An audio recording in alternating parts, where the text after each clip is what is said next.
नमस्कार साथियों, स्वागत है आप सभी का एक बार फिर से ओम गुरुकुल ऑनलाइन क्लासेस के इस मंच पर, जहां मैं पवन सिंह आप सभी के सामने एक बार फिर से उपस्थित हूं।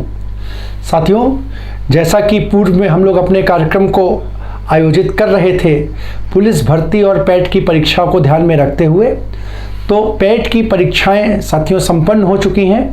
कल भी उसके बारे में हमने अपनी चर्चा को थोड़ा सा किया था और उसी क्रम में हमारे कोचिंग के संस्थानों के जो छात्र हैं और जो हमारे ऑनलाइन देखने वाले भी छात्र हैं, वो उनके हमारे पास बहुत अधिक प्रेमपूर्ण मैसेज प्राप्त हो रहे हैं। उनकी खुशी, उनका आनंद इस बात की गवाही दे रहा है कि पैट परीक्षा में उन्होंने हिंदी में बहुत अच्छे तरीके से प्रश्नों को किया है।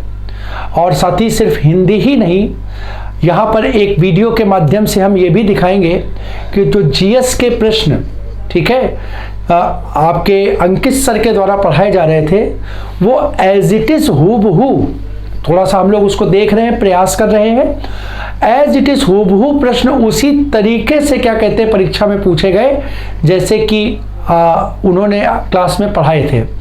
तो इनके कारण, जैसा कि मैं पूर्व में ही कहता रहा हूं कि अगर आप सिर्फ क्लास को ही अटेंड करेंगे, अगर आप सिर्फ क्लास के क्वेश्चंस को भी करेंगे, तो साथियों विश्वास मानिए ऊपर वाले की कुछ ऐसी कृपा है कि वो प्रश्न आपको बिना किसी परिवर्तन के, ठीक है, अगर क्लास में आपने लॉजिक देख रखे हैं तो ऐसा हो ही नहीं सकता कि परीक्षा में आपका प्रश्न छूट जाए, ठीक है। और जो हमें मैसेज लगातार संदेश प्राप्त हो रहे हैं साथियों, मैंने अभी 2 ऑफलाइन की क्लासें ली, क्लासों में जा करके, और हमारे जो छात्रों का उत्साह था वो हमें बहुत सुकून दे रहा था कि हम जिस एक उद्देश्य के साथ इस मुहिम को प्रारंभ किए हैं, उस मुहिम में कहीं ना कहीं, ठीक है, हम आपको सफलता दिलाने में सफल रहे हैं। और ये हमारे उत्साह को और भी अधिक बढ़ाएगा, जिससे कि हम और भी अधिक महत्वपूर्ण प्रश्नों के साथ जो आगामी हमारी भर्ती परीक्षा है। देखिए साथियों, मूल रूप से तो हमने अपने सत्र का आयोजन पुलिस जो कांस्टेबल और एसआई की भर्ती है उसको ध्यान में रखते हुए किया था। चूंकि पैट की परीक्षा बीच में आई और बहुत से लड़कों का हमसे ये अनुरोध रहा कि सर इससे संबंधित प्रश्नों को आप क्या कहते हैं थोड़ा सा करवाइए, तो हमने अपनी मुहिम जो है उस दिशा में मोड़ते हुए पैट और पुलिस कंबाइंड कर दिया।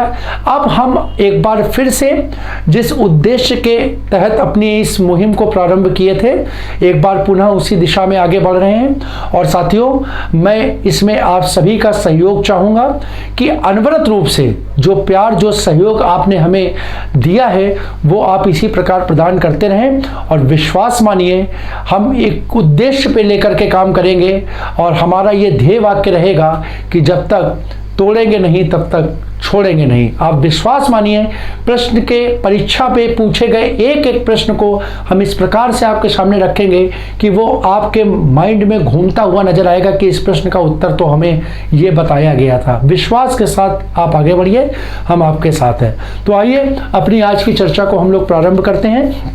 और पैट के बाद, जो कि फिर से एक बार हमारी उत्तर प्रदेश पुलिस आरक्षी और दरोगा, ये भर्ती के प्रश्नों के साथ हम एक बार पुनः आपके साथ उपस्थित हैं। आप सभी अपने अपने कॉपी कलम के साथ हमारे साथ जुड़ जाएं और अपने यथा स्थान पर बैठ करके और आज के प्रश्नों को हम लोग हल करते हैं और देखते हैं अपनी आज की चर्चा का पहला प्रश्न। आइए साथियों, यहाँ पर अगर हम चर्चा करें तो आज का पहला प्रश्न हमारा साहित्य से, लेकिन देखिए प्रश्न की भाषा कितनी बढ़िया है।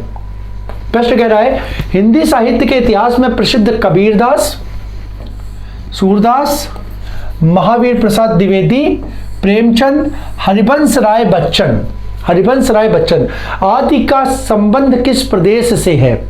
तो देखो बेटा, यहां पर इतना दिया, प्रश्न को देख करके घबराने की बिल्कुल भी जरूरत नहीं है।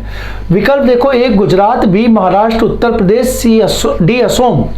तो यहां पर देखो किसी भी एक का अगर आपको मालूम है, किसी भी एक का मालूम है तो आप अपना आंसर निकाल पाओगे। कबीर दास का जहां जन्म हुआ होगा, जाहिर सी बात है उन सब का जन्म का स्थान एक ही होगा। तो यहाँ पर सबसे चर्चित यहाँ पर कबीर दास है, जिनका जन्म कहाँ, बनारस माना जाता है, वाराणसी माना जाता है। और मेरे बच्चों बनारस की अगर बात करें तो बनारस कहाँ है, उत्तर प्रदेश में। कहाँ है, उत्तर प्रदेश में। तो इन सभी लेखकों का या कवियों का जन्म स्थान क्या हो जाएगा, ऑप्शन सी उत्तर प्रदेश हो जाएगा। क्या हो जाएगा, उत्तर प्रदेश हो जाएगा। अगला क्वेश्चन देखो, अगला क्वेश्चन क्या कह रहा है, भाषा को बोलते समय होने वाले उतार और चढ़ाव को क्या कहते हैं। बहुत बढ़िया क्वेश्चन। बी ए अनुतान, बी संगम, सी अवरोह और डी आरोह। तो देखो बेटा इसका आंसर जो होगा उसे हम बोलेंगे ए अनुतान। ठीक है, भाषा के बोलते समय होने वाला उतार और चढ़ाव, इसे बेटा हम छंद के अंतर्गत देखते हैं। छंद का क्वेश्चन है जिसे हम लय या गति के नाम से जानते हैं। और लय या गति का ही एक अन्य नाम क्या होता है, लय या गति का एक अन्य नाम होता है अनुतान। क्या होता है, अनुतान। देखो लय को तान भी बोलते हैं, ये यहां से देखो, इससे शब्द से पकड़ लो, लय को तान भी बोलते हैं। ठीक है, तान।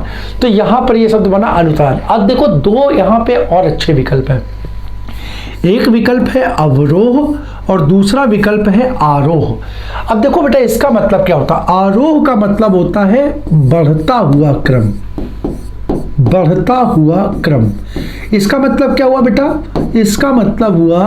इसका मतलब हुआ कि जैसे हम यहां पर देखें तो जैसे संख्याओं को लिखें तो 1 3 5 7 9 11 एंड सो ऑन।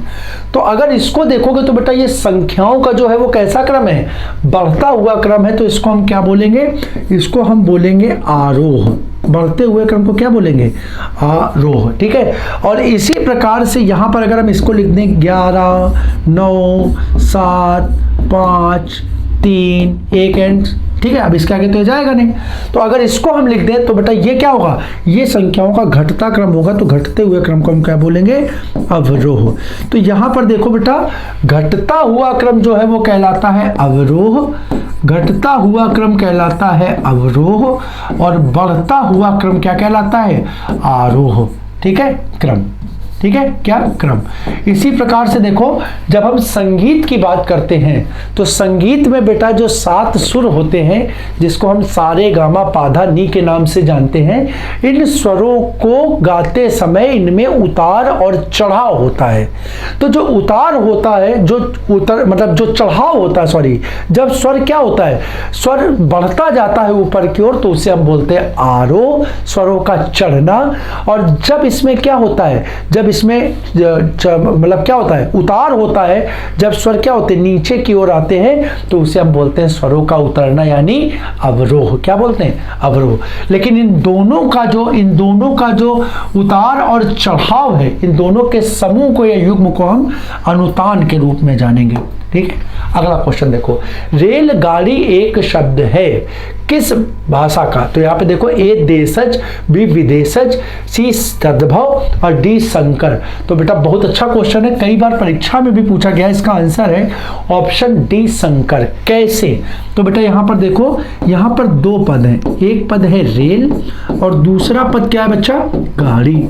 अगर शब्द देखो तो यहाँ पर ये रेल शब्द जो है ना बेटा, ये अंग्रेजी भाषा का शब्द है। किस भाषा का शब्द है, अंग्रेजी भाषा का शब्द है। और अगर गाड़ी की बात करो तो बेटा ये हिंदी भाषा का शब्द है। किसका शब्द है, हिंदी भाषा का शब्द है। अब दोनों को मिलाओगे तो अंग्रेजी और हिंदी दोनों को मिलाओगे तो देखो ये अलग भाषा है और ये अलग भाषा है, और यही परिभाषा बनती है। हम लोग क्या लिखते हैं, तो बेटा यहाँ पर लिख लो, दो भिन्न भाषाओं के अलग अलग भाषाओं के मेल से बना शब्द, मेल से बना शब्द क्या कहलाता है बच्चा, वो कहलाता है संकर। इसी को हम मिश्रित के नाम से भी जानते हैं। किसके नाम से जानते हैं, संकर या मिश्रित के नाम से भी जानते हैं। ठीक है, तो परीक्षा में अगर आ जाए तो ध्यान रखना, 2 भिन्न भाषाओं से अगर किसी शब्द की निर्मित हो रही है, निर्माण हो रहा है, तो वो क्या हो जाएगा, संकर या मिश्रित शब्द हो जाएगा। अगला क्वेश्चन देखो, वीर रस का स्थायी भाव, सरल सा क्वेश्चन है। ऑप्शन ए क्रोध, बी भय, सी उत्साह, डी विस्मय। तो वीर रस का स्थायी भाव होता है ऑप्शन सी उत्साह। अगला क्वेश्चन देखते हैं, अगला क्वेश्चन है, भौरा का सही पर्यायवाची शब्द बताइए। भौरा का सही पर्यायवाची शब्द बताइए। ए कुंज, बी आली, सी भ्रमर और डी खद्योत। तो देखो बेटा यहां पर दो शब्दों को लेकर के आपको डिफरेंस हो सकता है, एक आली और एक भ्रमर। तो ध्यान रखना, भौरे का शुद्ध शब्द जो होता आली नहीं होता बल्कि वो अली होता है, ठीक है, अली होता है। तो अली मतलब भौरा होता है, यहाँ पे आली दिया तो ये हट गया, यानी सही क्या हो गया, ऑप्शन सी भ्रमर हो गया। क्या हो गया, भ्रमर हो गया। ठीक है, अगला प्रश्न देखो, निम्न में स्त्रीलिंग शब्द कौन सा है। मैंने आपको पहचान बताई थी, ठीक है, मैंने आपको पहचान बताई थी कि स्त्रीलिंग पद पहचानने के लिए क्या होगा, आप शब्द का प्रयोग कर लो। अब यहां पर देखो, जैसे मैं यहां पर सिर्फ एक सर्वनाम ले रहा हूं, देखो, ठीक है, या उसका हटा दे, यहां पर हम एक शब्द ले लें, जैसे शोभा शस्त्र, तो हम एक शब्द ले लेते हैं, ठीक है। हम यहां पर तुम का प्रयोग करते हैं और देखते हैं किस प्रकार से बनना है। तुम का प्रयोग करके देखें तो देखो यहां पर शोभा के साथ करेंगे तो क्या बनेगा, तुम्हारी शोभा। इसी प्रकार से यहां पे देखो शस्त्र के साथ किया तो क्या बना, तुम्हारी शस्त्र बन सकता है क्या, नहीं बनेगा, क्या बनेगा, तुम्हारा शस्त्र। जरा ध्यान से देखते जाना, बहुत सरल तरीके से बता रहे बेटा, बहुत सरल तरीके से। पालन, तुम्हारी पालन हो सकता है क्या, नहीं, कभी नहीं होगा, क्या बनेगा, तुम्हारा पालन। बिल्कुल बनेगा कि नहीं बनेगा, बोलो हाँ बनेगा। इसी प्रकार से नृत्य करोगे तो क्या बनेगा, तुम्हारा नृत्य कि तुम्हारी नृत्य, क्या बनेगा बेटा, तुम्हारा नृत्य देख करके क्या हुआ, तुम्हारा नृत्य देख करके मेरा मन प्रसन्न हो गया, मन आनंदित हो गया कि नहीं हो गया। चल अब यहां पर देखो बेटा, तो यहां पर एक तो तरीका ये बहुत 80 तुम्हारा क्वेश्चन निकला है कि सर्वनाम में देखो तो यहां पर 3 सर्वनाम एक जैसे हैं, 3 सर्वनाम एक जैसे हैं, सिर्फ और सिर्फ एक सर्वनाम जो है वो क्या है, अलग है, सिर्फ और सिर्फ एक सर्वनाम अलग है। तो आंसर जाहिर सी बात है, जिसके पद के साथ सर्वनाम अलग आ रहा है वही हो जाएगा। लेकिन फिर मैं तुम्हें बता रहा हूं कैसे। तो बेटा यहां देखो, रा, री, रे, ये संबंध कारक के चिन्ह होते हैं, ये आप सभी को मालूम होगा। रा, री, रे संबंध कारक के चिन्ह होते हैं, होते कि नहीं होते, होते हैं। और यहां पर आप सभी जानते हो कि रा का प्रयोग जो होता है वो किसके लिए, पुल्लिंग पदों के लिए होता है, और री का प्रयोग जो होता है वो स्त्रीलिंग पदों के लिए होता है। तो जाहिर सी बात है बेटा, जिस पद में री कारक का प्रयोग होगा, री कारक का प्रयोग होगा, वो पद स्त्रीलिंग का होगा, और उसके साथ जो पद आएगा वो भी स्त्रीलिंग का होगा। जिस पद में रा कारक का प्रयोग होगा वो पद पुल्लिंग का होगा, और उसके साथ जो पद आएगा वो भी बेटा पुल्लिंग का होगा। आप देख लो, तुम्हारे साथ यहाँ पे बहुत आसानी से मैंने बता दिया। अब यहाँ पर ये तुम के साथ री आया, तुम के साथ री प्रत्यय आया, तो जाहिर सी बात है ये शब्द जो बना स्त्रीलिंग का बना, और स्त्रीलिंग के साथ अगर पद ये शोभा आ रहा है तो ये भी क्या होगा, स्त्रीलिंग का पद होगा। आपका आंसर हो जाएगा ऑप्शन फर्स्ट। बाकी तीनों के तीनों पद आपके किसके होंगे बेटा, पुल्लिंग के हो जाएंगे। अगला क्वेश्चन देखिए, जो शब्द क्रिया की विशेषता बताए उसे क्या कहते हैं। ए क्रिया भेद, बी प्रतिक्रिया, सी क्रिया रूप और डी क्रिया विशेषण। जाहिर सी बहुत अच्छा क्वेश्चन है, क्रिया की विशेषता बताने वाला पद क्या कहलाता है, डी क्रिया विशेषण कहलाता है। अब अच्छा आप कहोगे सर जी इसमें आप क्या मतलब मजाक कर देते हो, क्या अच्छी बात है इसमें कौन सा अच्छा प्रश्न हो गया। अच्छा प्रश्न ये नहीं है, अच्छा प्रश्न हम आपको दे रहे हैं, आपकी उपस्थिति दर्ज कराएगा। जो हम आपसे यही पूछ रहे हैं, विकल्प में आपने लिख के बताना है कि क्रिया विशेषण के कितने भेद होते हैं। क्रिया विशेषण के भेद आपको बताने हैं, संख्या कितनी होती है। विकल्प मैं दे रहा हूं, विकल्प मैं दे रहा हूं। विकल्प है बेटा, लिख लो 4 5 6 3, 4 5 6 3। इसमें से आपको आंसर बताना है, आपको बताना है क्रिया विशेषण के कितने भेद है। अगला क्वेश्चन, मैं आज तक परीक्षा में सफल ही हुई हूं, ठीक है। यहां पर अगर बात करें तो मेरे ख्याल से बेटा यहाँ पे इसको रोक देंगे, और क्वेश्चन है रेखांकित शब्द की पहचान करनी है। अब यहाँ रेखांकित पद दिया नहीं है, रेखांकित पद दिया नहीं है, और हम यहाँ पर ज्यादा उपयुक्त मुझे जो लग रहा है वो मैं यहाँ लगाऊंगा, ये रेखांकित पद कर दिया मैंने, ही हुई हूँ, ठीक है, इसको मैं रेखांकित कर दे रहा हूं। अब पहचानना है कि ये ही का जो पद है, ये आपको बताना है ही का जो पद है बेटा वो किसका है। ही का पद जो है वो किस रूप में प्रयोग हुआ है। ए निपात, बी विशेषण, सी सर्वनाम और डी संज्ञा। तो बेटा यहां पर देखो ही का प्रयोग जो है वो किसके लिए, वो ए निपात के रूप में हुआ। मैं कई बार बता चुका हूं, एक बार फिर से बता दे रहा हूं निपात क्या होता है। देखो मैं यही तरीका है बेटा कि एक चीज आपने अगर एक बार पढ़ी है तो इसका मतलब ये नहीं वो आपको याद हो गई है, लेकिन वो चीज अगर आप बार बार पढ़ते हो, विश्वास मानो वो चीज आपके दिमाग में बस जाएगी। सपने में भी कोई पूछेगा ना, सोते जागते भी कोई आपसे चर्चा करेगा तो आप सपने में बड़बड़ा कह दोगे अरे इसका आंसर ये लो, हो गया खत्म काम। ठीक है, तो यहां पर ये प्रश्न मैं बार बार ला रहा हूं ताकि पेपर में जब आए तो आपको एकदम इसको हवा में उड़ा दो इस प्रश्न को। ठीक है, तो परीक्षा में सफल, निपात का मतलब क्या होता है समझ लो। निपात का मतलब क्या होता है, निपात का मतलब होता है बेटा कि ऐसे शब्द जिनका प्रयोग किसी वाक्य में क्या बात में अपनी बात को दबाव दे करके, यानी दबाव देकर मतलब काफी प्रेशर बना करके अगर बात कही जाए, उस वाक्य में क्या किसी का ध्यान आकर्षण करना हो, विशेष रूप से किसी का ध्यान आकर्षित करने के लिए अगर कोई शब्द का प्रयोग करते हैं तो ऐसे शब्दों को हम किस नाम से जानते हैं, निपात के नाम से। किसके नाम से जानते हैं, निपात के नाम से जानते हैं। तो आंसर इसका हो जाएगा फर्स्ट। परिभाषा मैंने आपको स्पष्ट कर दी। ठीक बेटा, नवा, निम्न में से कौन विराम चिन्ह का प्रकार नहीं है। विराम चिन्ह का प्रकार नहीं है, मैंने आपको लास्ट टर्न पे भी बताया था कि हिंदी के जो प्रमुख व्याकरण विद्वान हैं श्री कामता प्रसाद गुरु जी, उनके अनुसार 20 क्या माने गए हैं, 20 विराम चिन्ह माने गए हैं। सीधे सीधे पूछ रहा हूं उन 20 में से किसका प्रयोग नहीं होता। ए निर्देशक, बी लाघव, सी उपदेशक और डी विवरण। तो बेटा इसका आंसर है सी उपदेशक। उपदेशक नाम का कोई भी क्या विराम चिन्ह नहीं होता है। बाकी ये तीनों को आप जा करके अपनी नोटबुक में देख लो। अगला क्वेश्चन देखो, जिन संज्ञाओं से एक ही प्रकार की वस्तुओं अथवा व्यक्तियों का बोध होता है उन्हें किस नाम से जानते हैं। ए व्यक्तिवाचक, बी जातिवाचक, सी भाववाचक और डी द्रव्यवाचक। तो समान, जैसे एक से ज्यादा एक ही प्रकार की वस्तुएं, यानी अगर एक ही प्रकार की वस्तुएं हो गई तो ये किसका बोध कराएगा, समान लोगों का समूह यानी जाति बना देगा, तो वो क्या बन जाएगा, जातिवाचक संज्ञा बन जाएगा। ऑप्शन बी हो जाएगा इसका आंसर। अगले प्रश्न की बात करो, लट लटकन मनुमत्त मधुपगन मादक मधु ही पिए, मनुमादक मधु ही पिए पंक्ति में किन वर्णों की आवृत्ति के कारण अनुप्रास अलंकार। देखो सबसे बढ़िया तो ये पंक्ति ही है आपकी, ये पंक्ति ही इसलिए बढ़िया है कि आपसे पूछ देगा कि भैया इसमें कौन सा अलंकार है। तो अब यहां पर तुमको बता दिया है कि अनुप्रास अलंकार है, लेकिन अब पूछ रहा है अनुप्रास किन वर्णों में है। तो जरा ध्यान से देखो बेटा, आवृत्ति देखो तो किसकी हो रही है, तो यहाँ पे ला और ला, यानी एक तो ला वर्ण की आवृत्ति हो गई, एक किसकी हो गई, ला वर्ण की आवृत्ति हो गई, और दूसरा देखो मा मा मा मा, ये तो काफी हो गया, ये तो काफी हो गया। तो यहां पर क्या हो गया, यहां पर मा वर्ण की आवृत्ति हो गई, किसकी हो गई, मा वर्ण की आवृत्ति हो गई। ठीक है, तो कुल मिलाकर के यहां पर देखो ला और मा, यानी ऑप्शन बी दिख गया। तो ला और मा वर्ण की आवृत्ति के कारण इसका आंसर सेकंड हो गया। और वर्णों की आवृत्ति अगर कहीं होती है तो मेरे बच्चों जानते हो क्या होता है, वर्णों की आवृत्ति से संबंधित क्या होता है, वो अनुप्रास अलंकार होता है। क्या होता है, अनुप्रास अलंकार होता है। ठीक है, आगे बढ़ जाए, इसकी चर्चा मैं कर चुका हूं।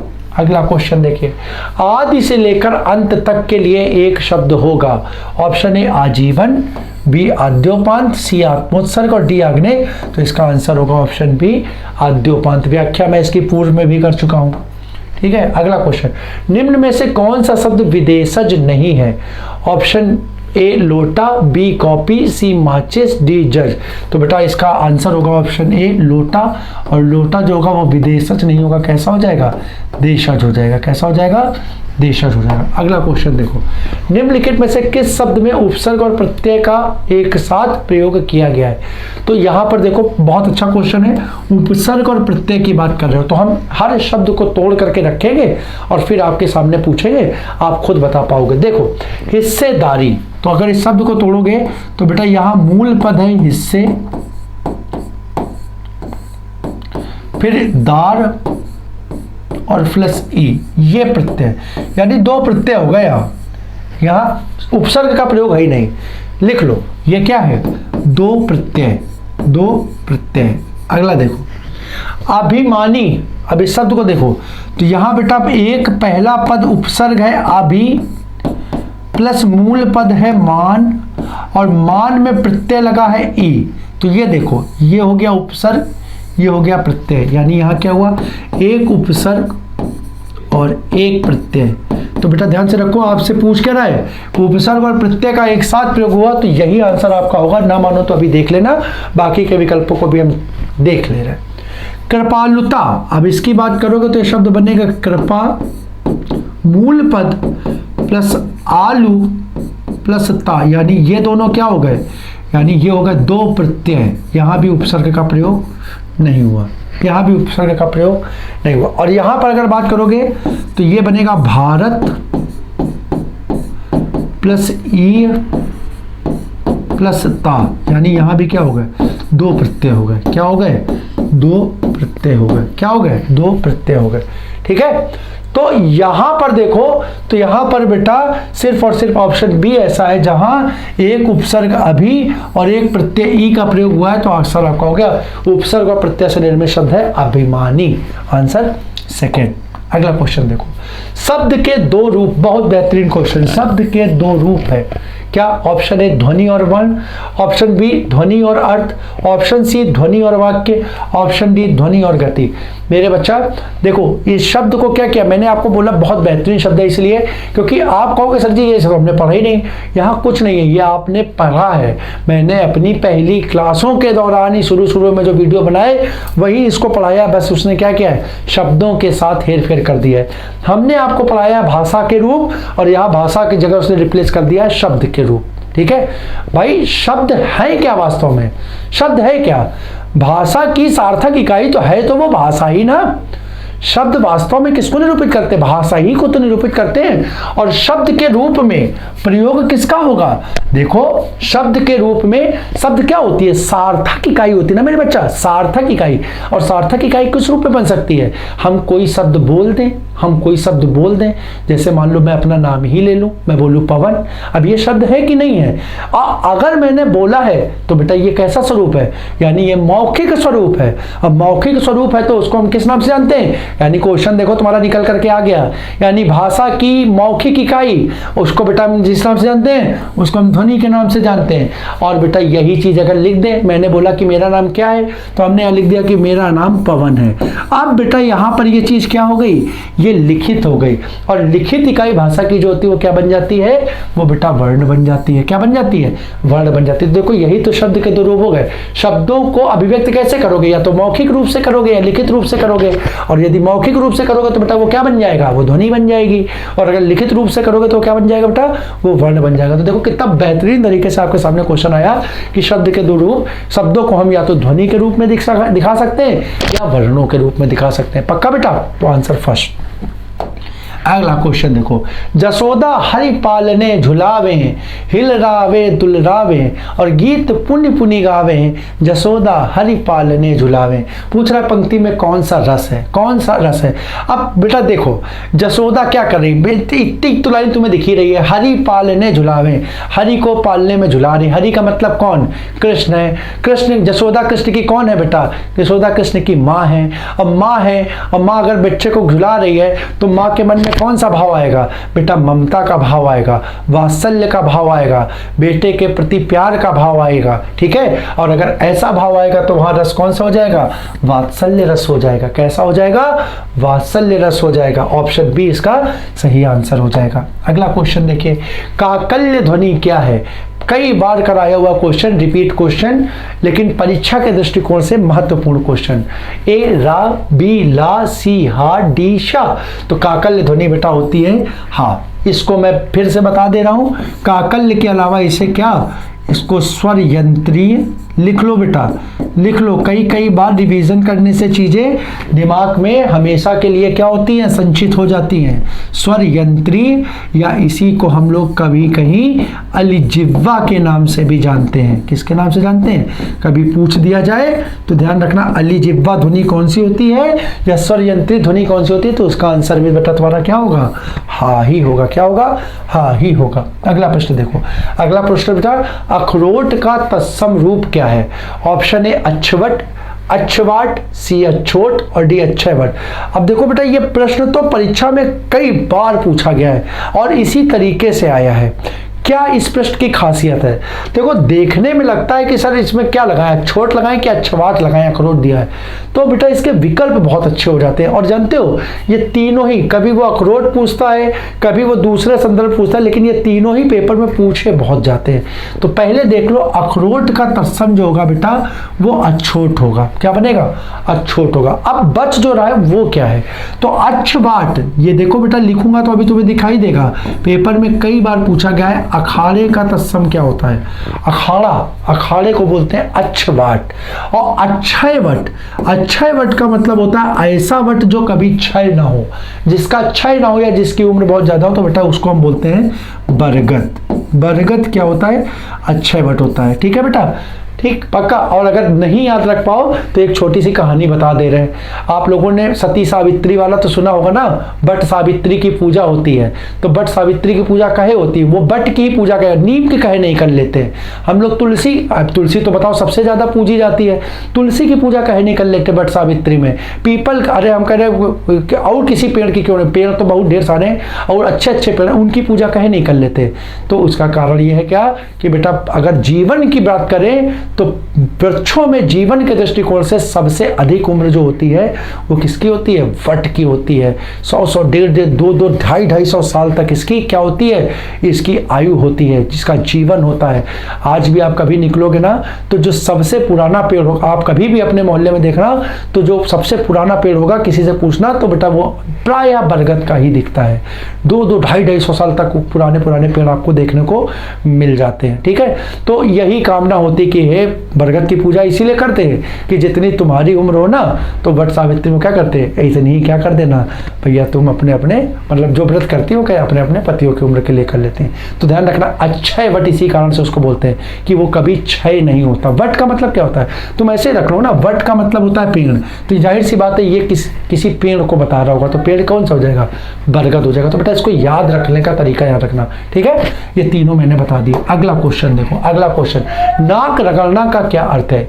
ए, नाक में चोट लगना, बी, इज्जत देना, सी, दीनता पूर्वक प्रार्थना करना, डी, चल। अब नाक रगड़ने का मतलब भाई हम बहुत जब हीन दीन स्थिति में होते हैं तो हम फिर कुछ भी करने को तैयार होते हैं। तो ऐसी स्थिति में क्या? दीनता पूर्वक भीख मांगना, किसी से याचना करना कि भैया बताओ जो बन पड़ेगा वो कर देंगे लेकिन हमारा काम मदद करो। तो नाक रगड़ने का मतलब होता है ऑप्शन सी, दीनता पूर्वक प्रार्थना करना, दीनता पूर्वक प्रार्थना करना। ठीक, अगला क्वेश्चन बेटा, पंच परमेश्वर के लेखक कौन है? बहुत बढ़िया क्वेश्चन है, मैं पूर्व में भी इस क्वेश्चन को करा चुका हूं। एक बार रिवीजन के दृष्टिकोण से आपके कमेंट आए, ए रामचंद्र, बी मुंशी प्रेमचंद, सी जयशंकर प्रसाद और डी महादेवी वर्मा। तो पंच परमेश्वर बहुत चर्चित कहानी है जिसके लेखक हैं मुंशी प्रेमचंद, मुंशी प्रेमचंद। ठीक है, अगला क्वेश्चन, अब बेटा पैसेज के क्वेश्चन है। हालांकि मैंने पूर्व में आप लोगों को कहा था कि पैसेज को अब हम कम करेंगे, लेकिन आज चूंकि पहला सत्र है आयोजन के बाद, तो आज ये आपके सामने आ गया है। अगले क्लास से मैं कोशिश करूंगा कि जो मैंने आपको बोला था पत्र लेखन और जो शब्दावलियाँ, प्रशासनिक शब्दावलियाँ, उनके क्वेश्चंस के साथ आपके सामने उपस्थित होंगे। तो आप लोग एक बार इसको पढ़ें और तब तक क्या कहते हैं हम इसके क्वेश्चंस को देखते हैं। आपको मैं 2 मिनट का ये समय दे रहा हूँ, आप इसको पढ़िए, साथ में फिर हम भी पढ़ते हैं और देखते हैं इसके क्वेश्चंस के आंसर को। एक संस्कृत व्यक्ति किसी नई चीज की खोज करता है किंतु उसकी संतान को वह अपने पूर्वज से अनायास ही प्राप्त हो जाती है। न्यूटन ने गुरुत्वाकर्षण के सिद्धांत की खोज की, वह संस्कृत मानव था। हम आज के भौतिक विज्ञान के विद्यार्थी को न्यूटन की अपेक्षा अधिक सभ्य भले ही कह सकें, पर न्यूटन जितना संस्कृत नहीं कह सकते। ठीक है, ध्यान देखना, यहां पर एक शब्द आया है सभ्य और यहां एक शब्द आया संस्कृत। भौतिक प्रेरणा, ज्ञानेप्सा, क्या ये दो ही मानव संस्कृति के माता पिता है? वहां पे संस्कृति होना चाहिए, शब्द थोड़ा सा प्रिंटिंग की मिस्टेक है, वही मैं कह रहा हूं, एक संस्कृत। चलो देखते हैं, कहीं पैसेज की मिस्टेक होगी, आगे मिलेगा तो देखते हैं। क्या ये दो ही मानव संस्कृति के माता पिता हैं? सुनते हैं रूस का भाग्य विधाता लेनिन अपनी डेस्क में रखे हुए डबल रोटी के सूखे टुकड़े स्वयं न खाकर दूसरों को खिलाकर करता था। चलो देखते हैं वह आखिर ऐसा क्यों करता था।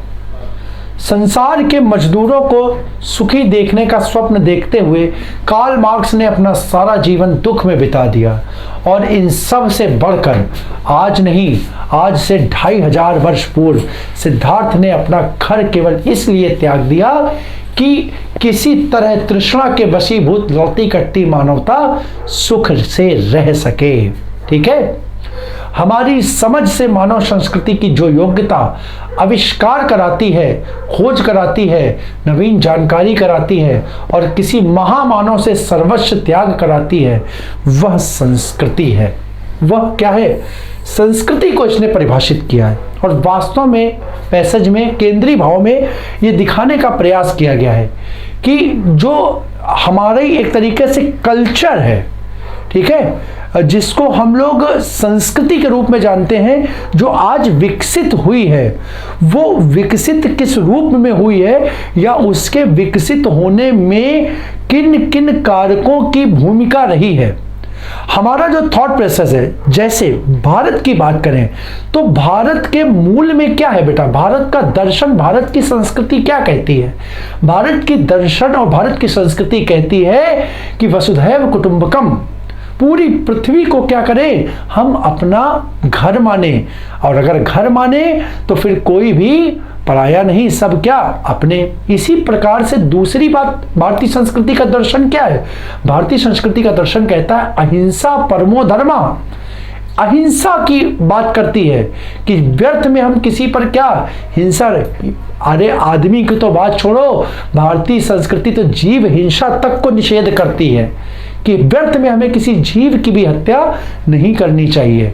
तो ये दर्शन जो है बेटा, ये विकसित कहाँ से होता है, उसके मूल के कारण क्या होते हैं और किस प्रकार से एक संस्कृति डेवलप होती है, उसको ध्यान में रखते हुए उदाहरणों के माध्यम से यहाँ पर इस चीज को दिखाने का प्रयास किया गया है। तो पैसेज की केंद्रीय भूमिका को मैंने यहाँ पर आपके सामने स्पष्ट कर दिया है। आइए अब उसके आंसर की ओर बढ़ते हैं और देखते हैं कि जो हमारा गद्यांश है, ठीक है, उसके अनुसार हमारे संभावित उत्तर क्या हो सकते हैं। 21, संस्कृति वह योग्यता है जो क्या कराती है। देखिए कहाँ, यहां पर एक दिया होगा, संस्कृति वह योग्यता है जिसके द्वारा क्या होता है। देखो, एक संस्कृत व्यक्ति किसी नई चीज की खोज करता है, ठीक है। अच्छा विकल्प देख ले जरा। ए, नवीन आविष्कार कराती है, नवीन खोज कराती है, सर्वस्व त्याग कराती है, या उपर्युक्त सभी। ठीक है, तो यहां पर देखो, एक संस्कृत व्यक्ति किसी नई चीज की खोज करता है किंतु उसकी संतान को वह अपने पूर्वज से अनायास ही प्राप्त हो जाती है। ठीक है, आगे जरा देखें कहीं पर है क्या, तो यहां पर जरा देखो, यहां पे देखो कि जो योग्यता आविष्कार कराती है, ठीक है, खोज कराती है, ठीक है, नवीन जानकारी कराती है और किसी महामानव से सर्वस्व त्याग कराती है। ये देखो बेटा, हम ऊपर से नहीं नीचे से देखिए, संस्कृति क्या है? संस्कृति वह योग्यता है। यहां से देखो कि वह योग्यता है, ठीक है, जो क्या कराए, तो यहां पे देखो मिल गया, आविष्कार, खोज, सर्वस्व त्याग, यानी इसका आंसर क्या हो गया? ऑप्शन डी, उपर्युक्त सभी। अगला क्वेश्चन देखो, गुरुत्वाकर्षण का सिद्धांत विज्ञान की किस शाखा से संबंधित है? अरे अब ये क्या बताया भाई, अब ये तो जाहिर सी बात है, देखने लायक है, बचपन से पढ़ते आए हो। न्यूटन का ग्रेविटेशनल का नियम हाई स्कूल में पढ़ा, 9th में पढ़ा, 6th में पढ़ा, 8th में पढ़ा, और हम लोगों ने कहाँ पढ़ा? तो बेटा विज्ञान की 3 शाखाएं प्रमुख होती हैं। विज्ञान की प्रमुख 3 शाखाएं होती हैं, एक होती है भौतिक, दूसरी होती है रसायन और तीसरी होती है जीव। तो यहाँ पर इसको आपने कहाँ पढ़ा था? विकल्प देख लो, जीव विज्ञान, रसायन विज्ञान, भौतिक विज्ञान और वनस्पति। तो यहाँ पे बेटा देख लो, ये जीव विज्ञान होता है, ये 2 भागों में में बढ़ जाता है। एक क्या बन जाता है, एक बन जाता है जंतु विज्ञान और दूसरा बन जाता है वनस्पति विज्ञान। तो देखो यहाँ यही 4 शाखाएं लिख दी गई हैं। अब यहाँ पर प्रत्यक्ष रूप से तो नहीं दिया गया है, लेकिन बचपन से इतना चर्चित है कि न्यूटन के ग्रेविटेशनल के नियम हम लोग पढ़े हैं और आज भी हम लोग इस पर मतलब ऐसी साइंस में अगर बात करें तो कोई फिजिक्स में ऐसा कॉन्सेप्ट नहीं है जहां पर ये ग्रेविटेशनल का नियम ना लगता हो।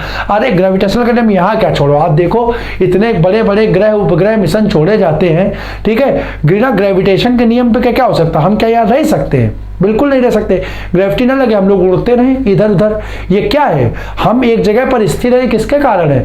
ग्रेविटी के कारण, क्योंकि पृथ्वी क्या कर रही है, हमें अपनी ओर आकर्षित कर रही है, खींच रही है, एक बल जो हमें क्या किया है, रोके रखा। यही तुम चले जाओ अंतरिक्ष में, वहां ग्रेविटी का बल नहीं है, तुम क्या करोगे? तुम अगर तुमको छोड़ दिया जाए तो ऐसे ही टहलते फिरोगे, मतलब तुम्हें चलना पड़ेगा नहीं, अपने आप उड़ते रहोगे। तो ये क्या है, ये ग्रेविटी। और इस सबको हम पढ़ते क्या है, सब जानते बेटा, सी भौतिक विज्ञान, इसका आंसर हो जाएगा। अगला देखो, रूस का भाग्य विधाता किसे कहा जाता है? देखो सीधा सीधा दिया है, रूस का भाग्य विधाता लेनिन। ऑप्शन ए आंसर हो जाएगा इसका, ऑप्शन ए लेनिन, ठीक है। चल, और अगला, कार्ल मार्क्स ने किसे सुखी देखने का स्वप्न देखा? तो यहां देखो, कार्ल मार्क्स ने, देखो यहां से देखो, संसार के मजदूरों को सुखी देखने का स्वप्न देखते हुए कार्ल मार्क्स ने अपना सारा जीवन दुख में बिता दिया। आंसर क्या होगा? ऑप्शन सी, मजदूरों को। पैसे थोड़ा सरल है, कोई दिक्कत नहीं। सिद्धार्थ ने अपना घर क्यों त्याग दिया? ठीक है, सिद्धार्थ ने अपना घर, यहां से देखिए, सिद्धार्थ ने अपना घर केवल इसलिए त्याग दिया कि किसी तरह तृष्णा के वशीभूत लौटती करती मानवता सुख से रह सके, मानव कल्याण के लिए, मानव कल्याण। जहां पे देखो हम लोग भारतीय दर्शन में क्या कहते हैं, हम लोग कहते हैं, जब भी हम लोग कभी कहते हैं, हम अपने को कभी ये नहीं कहते कि हमारा भला हो, हम अच्छे हो जाए, हमें पैसा मिल जाए, बल्कि भारतीय संस्कृति कहती है कि जब भी कभी प्रार्थना करें तो कहें कि सर्वे भवन्तु सुखिनः, सर्वे सन्तु निरामया, सर्वे भद्राणि पश्यन्तु मा। ये दर्शन है। क्या दर्शन कहता है कि सभी लोग सुखी हो। अरे भाई, जब सभी होंगे तो क्या हम उन सब से बाहर हैं? हम उसी में हैं। सबका कल्याण होगा, सबका, तो हमारा भी भला होगा। ठीक, तो सिद्धार्थ ने अपना घर क्यों दिया? तो आंसर सी, मानवता के सुख के लिए, मानवता के, मानव मात्र के लिए। यही स्वामी विवेकानंद ने कहा कि मनुष्य का एकमात्र उद्देश्य होना चाहिए मानव मात्र का कल्याण, मानव मात्र का कल्याण, स्वामी विवेकानंद ने कहा। आधुनिक भारत के सबसे महान व्यक्ति जिन्होंने भारत के वैदिक साहित्य को आधुनिक साहित्य से, आधुनिकता से जोड़ करके एक नई संकल्पना प्रदर्शित की और समाज को क्या किया, एक नया मार्ग दिखाया आगे बढ़ने का। ठीक है, वेदों की ओर लौटने के साथ उन्होंने भारतीय वैदिक ग्रंथों को पुनर्स्थापित किया। आधुनिकता के सिद्धांत को वेदों में किस प्रकार से पूर्व में ही लिया गया है, या दूसरे शब्दों में कहें तो ये जो आधुनिकता के सिद्धांत हैं ये किस प्रकार वेदों से संबंधित हैं, इसकी बहुत बेहतरीन व्याख्या स्वामी विवेकानंद ने की। तो उनका भी उद्देश्य था मानव मात्र का कल्याण, मानव मात्र का कल्याण। तो इस प्रकार से बेटा आज की हमारी चर्चा जो है उसके हमने प्रश्नों को यहाँ पर कंप्लीट कर लिया। अगले प्रश्न में, अगली चर्चा में हम फिर से आपके सामने जो चीज हमारे आज रह गए हैं उन चीजों के साथ उपस्थित होंगे। आशा करता हूं कि अब आप लोग कमर कस लेंगे। बीच में 1-2 दिन की छुट्टी जो रही, या अभी आप लोग हो सकता है कि सर अभी अभी पेपर दिए हैं, तो बेटा देखिए एक जो रिदम होता है उसको बनाने में समय लग जाता है। आपकी गाड़ी अभी एकदम रफ्तार में दौड़ रही है, आप इसी प्रकार उसको किसी भी तरह धीमा ना होने दें, क्योंकि जो आराम है, निश्चित मानिए एक बार आपका पेपर निकल जाएगा, एक बार आपका चयन हो जाएगा तो फिर जीवन में आराम ही आराम है। ठीक है, तो अभी हम लोग लगातार मेहनत करेंगे, लगातार जब तक की परीक्षा नहीं हो रही है, और ये मेहनत हमारी जो है वो अंतिम परिणाम के रूप में जब सामने आएगी, और परिणाम जब सुखद होगा तो फिर कहना ही क्या, फिर तो आराम ही आराम है, आनंद ही आनंद है। ठीक है, तो ऐसी एक अपनी मैं एक उम्मीद के साथ अपनी आज की चर्चा को यहाँ पर विराम देता हूँ। आशा करता हूँ कि घर में आप सभी स्वस्थ रहेंगे, अपनी पढ़ाई को सुचारू रूप से जारी रखेंगे। आप सभी को जय हिंद।